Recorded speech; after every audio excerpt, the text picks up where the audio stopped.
My dear students and parents, this is Daniel and welcome back to our channel. Who can participate in All India Quota Counseling? All India Quota Counseling இன்னைக்கு August 5ஆம் தேதி registration start ஆகிறதா சொல்லியிருக்காங்க. இந்த வீடியோவை around 11:30 போல நம்ம morning 11:30 போல record பண்ணிட்டு இருக்கிறோம். ஸோ ஃபார் ரிஜிஸ்ட்ரேஷன் ஆரம்பிக்கல. மேபி நீங்கள் வீடியோ பார்க்குற நேரத்தில் ஆரம்பித்தாலும் ஆரம்பித்திருக்கலாம், அல்லது அதை பற்றின வேறு ஏதாவது ஒரு அப்டேட் அப்படிங்கிறது வரும்போது நம்ம சேனலில் கண்டிப்பாக நான் அப்டேட் கொடுக்குறேன். இப்போ யார் யார் இந்த ஆல் இண்டியா கோட்டாவில் பார்ட்டிசிபேட் பண்ணலாம் அப்படிங்கிறத பற்றின ஒரு தெளிவான விளக்கத்தை பார்த்துடலாம். நீங்க ஆல் இண்டியா கோட்டால கவர்மெண்ட் காலேஜஸ் வருது, டீம்டு யூனிவர்சிட்டிஸ் வருது. இந்த ரெண்டுக்கும் பார்ட்டிசிபேட் பண்ண போறீங்கன்னா வீடியோ ஸ்கிப் பண்ணாம ஃபுல்லா பாருங்க. இப்பதான் முதல் முறையா நம்ம சேனலுக்கு வந்திருக்கீங்க அப்படின்னா, ஃபர்ஸ்ட் டைம் நம்ம சேனலை பாக்குறீங்க, இந்த வீடியோ இப்பதான் முதல்ல பாக்குறீங்கன்னா மறக்காம நம்ம சேனலை சப்ஸ்கிரைப் பண்ணி வச்சுக்கோங்க. அண்ட் கூடவே நோட்டிஃபிகேஷன் ஐக்கானையும் ஆன் பண்ணி வச்சுக்கோங்க. ஸோ ஃபர்ஸ்ட் திங், நமக்கு வந்து ஆல் இண்டியா கோட்டால என்னென்ன காலேஜஸ் வருதுன்னு சொல்லி கேட்டீங்கன்னா, all the colleges MBBS and BDS, all the government colleges in இந்தியாவுக்குள்ள இருக்கக்கூடிய எந்த மூலை முடுக்கில் இருக்கக்கூடிய அரசு மருத்துவக் கல்லூரிகள், அரசு பல் மருத்துவக் கல்லூரிகள், அதுல உள்ள 15% இடங்கள் இந்த ஆல் இண்டியா கோட்டாக்கு கீழே வருவாங்க. First thing. ரெண்டாவது, இந்த ஆல் இண்டியா கோட்டால இந்தியா ஃபுல்லா இருக்கக்கூடிய 100% டீம்டு யூனிவர்சிட்டிஸ் எல்லாரும் இதுக்குள்ள வருவாங்க. ஸோ டீம்டு எம்பிபிஎஸ்ஸா இருக்கலாம், அல்லது டீம்டு டென்டல் காலேஜஸா இருக்கலாம்.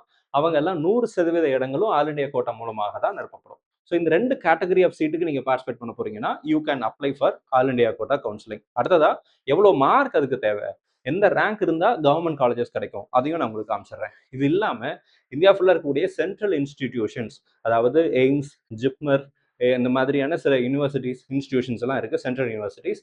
அந்த இன்ஸ்டிடியூஷன்ஸ் எல்லாம் இந்த ஆல் இண்டியா கோட்டா கீழே வருவாங்க.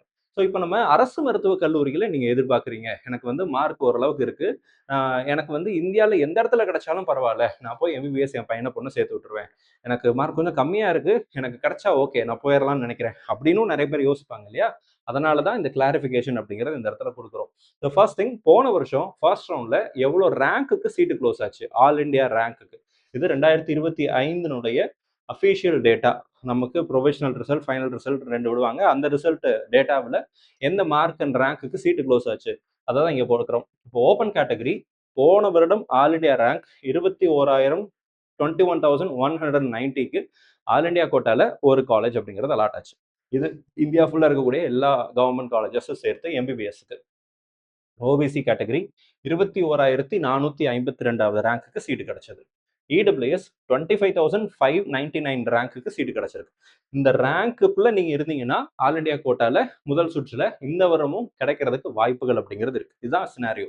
அடுத்து எஸ்சி கேட்டகரி 1,10,389, எஸ்டி கேட்டகரி 1,45,625. சரிங்க சார், ரீஅலாட்மெண்ட் இருக்குல்ல, செகண்ட் ரவுண்ட்ல நமக்கு மார்க் கம்மியா இருக்கும் அப்படிதானே? ஸோ அதையும் நான் காமிக்கிறேன்.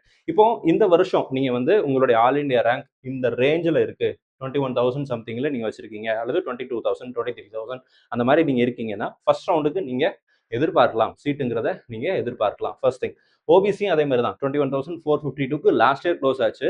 அப்போ இந்த வருஷமும் அதே மாதிரி நமக்கு ஏதாவது ஒரு இடத்துல கிடைக்கிறதுக்கு வாய்ப்பு இருக்கு, இந்த ரேங்க்குள்ள இருந்தீங்க அப்படின்னா. இந்த வருஷம் சில அரசு மருத்துவக் கல்லூரிகள்ல இடங்கள் அதிகரிச்சிருக்கிறாங்க. பட் அந்த சீட் எல்லாம் ரொம்ப பெரிய நம்பர்ஸ் அப்படிங்கிறது கிடையாது. நமக்கு வந்து 15% சீட்டு தான் ஆல் இண்டியா கோட்டால. இப்போ உதாரணத்துக்கு ஒரு 1000 சீட் இன்க்ரீஸ் ஆகுதுன்னா 15% இடங்கள் தான் ஆல் இண்டியா கோட்டாக்கு வரப்போகுது. 100 MBBS seat, government MBBS seat இந்த வருஷம் இன்க்ரீஸ் ஆயிருக்குன்னு வச்சுக்கிட்டீங்கன்னா 150 இடங்கள் தான் ஆல் இண்டியா கோட்டாக்கு வரும். இந்த 150 இடங்கள்ல open category, EWS, OBC, SC, ST 5 விதமான கேட்டகரி பிரிச்சிருவாங்க. இதுல சில சீட்ஸ் வந்து பிடபிள்யூடி கேட்டகரிக்கும் அக்ராஸ் அந்த நம்ம கம்யூனல் ரிசர்வேஷன் அடிப்படையில் அதுவும் போகும்.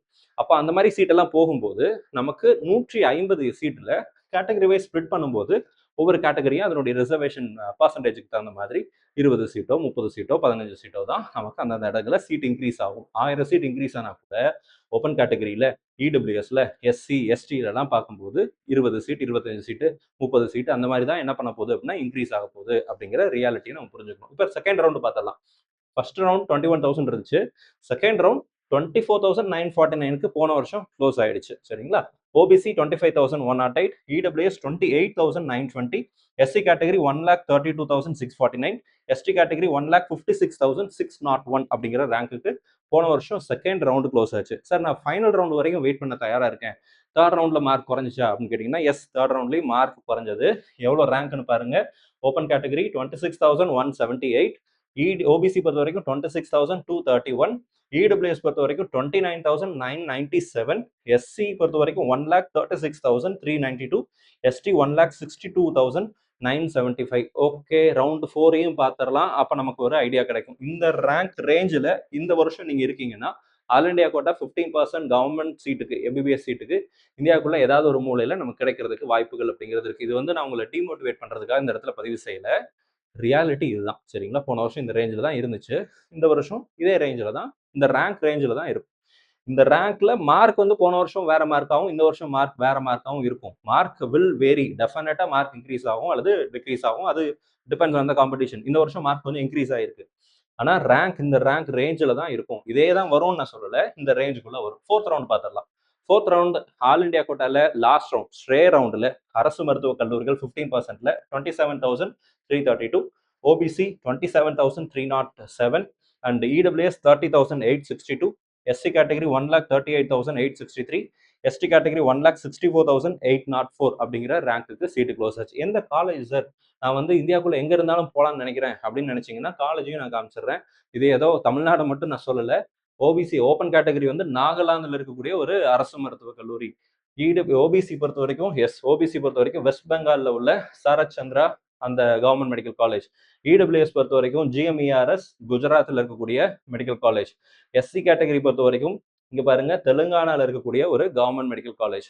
ST கேட்டகரி பொறுத்த வரைக்கும் பாண்டிச்சேரியில உள்ள இந்திரா காந்தி மெடிக்கல் காலேஜ்ல சீட்டுங்கிறது க்ளோஸ் ஆச்சு at the end of 4 rounds 2025 கடைசி சுற்றுல. அப்போ இந்த வருஷம் இந்த ரேங்க் ரேஞ்சுக்குள்ள நீங்க இருக்கீங்க அப்படின்னா ஃபர்ஸ்ட் ரவுண்ட்ல இருந்து 4th ரவுண்ட் வரைக்கும் கூட நீங்க என்ன பண்ணிக்கோங்க எடுத்துக்கலாம். இந்த ரேங்க் ரேஞ்சில் இருந்தா நமக்கு இடம் கிடைப்பதற்கான வாய்ப்புகள் அப்படிங்கிறது இருக்கு. இது வந்து அரசு மருத்துவக் கல்லூரிகள். பிடிஎஸ் பொறுத்த வரைக்கும் இதுல இருந்து ஸ்லைட்டா இன்னும் கொஞ்சம் டிக்ரீஸ் அப்படிங்கிறது இருந்துச்சு. ஸோ இந்த ரேஞ்சில் நீங்க இருந்தீங்க அப்படின்னா உங்களுக்கு ஏதாவது ஒரு காலேஜில் சீட்டு கிடைப்பதற்கான வாய்ப்புகள் அப்படிங்கிறது இருக்கு.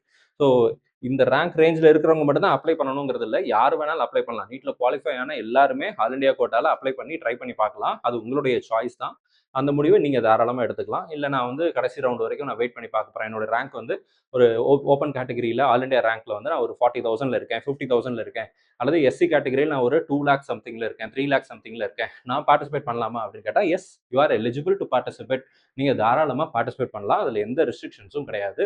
ஆனால் லாஸ்ட் இயர் க்ளோசிங் இந்த ரேங்க்ல தான் இருந்துச்சு அப்படிங்கிற ஒரு விஷயத்தை நம்ம புரிஞ்சுக்க வேண்டிய கட்டாயம், இந்த ரியாலிட்டியை, ப்ராக்டிக்கல் ரியாலிட்டியை நம்ம தெரிஞ்சுக்க வேண்டிய கட்டாயம் அப்படிங்கிறதும் இருக்கு. ஸோ எதிர்பார்ப்புகள் ரொம்ப இல்லாமல் எல்லா காலேஜஸும் போட்டு பார்க்குறதாக இருந்தால் பார்க்கலாம். அதில் எந்த தவறும் இல்லை. வேறு ஏதாவது கேள்விகள் சந்தேகங்கள் இருந்துச்சுன்னா கீழே கமெண்ட் செக்ஷனில் டைப் பண்ணுங்கள்.